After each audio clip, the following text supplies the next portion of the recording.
Assalamualaikum warahmatullahi wabarakatuh. Saya Imas dari Malang ingin bertanya, benarkah seorang istri harus selalu taat pada suami? Gimana? Bentar. Seorang istri? Benarkah seorang istri harus selalu taat pada suami? Harus selalu. Nah, Ya. walau suami itu telah membuat kita sengsara batin, derita yang berkepanjangan. Dan salahkah bila istri itu khilaf dan melakukan perbuatan yang dilarang oleh agama? Mohon jawabannya, Bu ya. Baik. Seorang istri harus selalu patuh kepada suami di dalam kebenaran. La ta'ata li makhluqin fi maksiatil khaliq. Enggak boleh patuh kepada suami dalam kemaksiatan. Kepatuhan adalah wajib. Karena ini selagi patuh di dalam sesuatu yang diridhoi oleh Allah. Kalau patuh dalam kemaksiatan haram. Misalnya suaminya menyuruh istrinya minuman keras, enggak boleh patuh.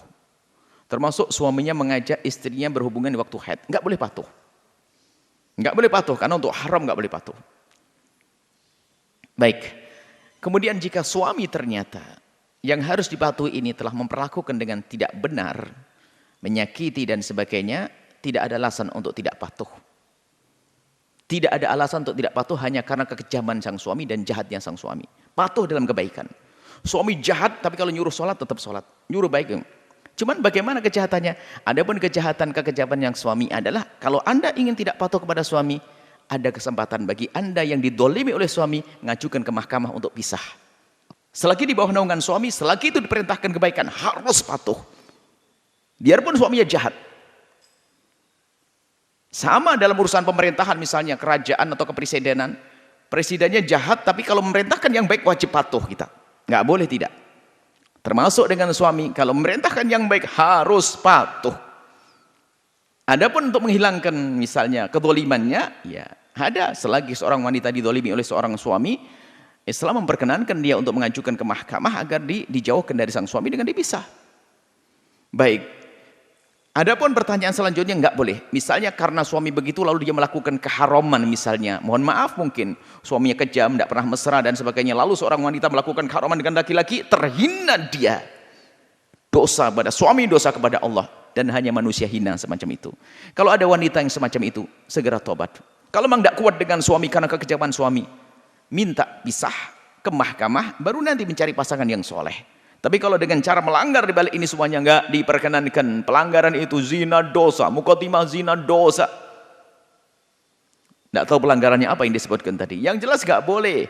Hanya karena suami enggak benar lalu kita melakukan keharaman, enggak boleh. Berarti sudah sekongkol masuk neraka. Suami masuk neraka karena zalim kepada istri. Istri masuk neraka karena nyeleweng. Akhirnya ketemu di neraka. Lu dengan gue sama-sama di neraka. Nggak boleh begitu. Kalau suami mengajarkan kejelekan, suami nggak boleh ngikuti.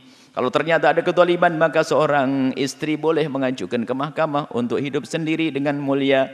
Tapi dengan catatan benar apa yang diadukan. Kalau berbohong, Allah Maha tahu. Yang berbohong hanya ingin pisah dengan suami, maka Allah pun tahu dia tidak akan menemukan suami yang bisa memuliakan dia. Berbohong, khianat, maka dia tidak akan menemukan ke depan suami yang bisa memuliakan dia. Karena dia sudah berkhianat kepada Allah. Allah yang mengirim suami kok nanti. Maka seorang istri kalau minta cerai dan sebagainya betul-betul dengan asas syar'i. Suami dolim, suami fasik. Suami fasik melakukan keharaman, sah. Atau suami tidak memberikan nafkah lahir atau batin, sah. Mengajukan ke mahkamah karena semua ini berhak untuk menjadikan dirinya nyaman. Dan memang hidup harus nyaman, nggak boleh ada penindasan. Bab yang kita baca di sini kan bab nggak boleh berbuat, nggak boleh nyakiti orang lain, nggak boleh orang muslim menyakiti orang lain. Jika dalam sebuah lingkungan kita disakiti, kita hendaknya pergi kalau terdolimi. Demi kenyamanan kita, hidup harus indah, hidup harus baik. Seperti itu. Semoga Allah menjaga rumah tangga semuanya tetap indah tanpa ada kezaliman, bahagia dunia akhirat. Wallahu a'lam bishawab.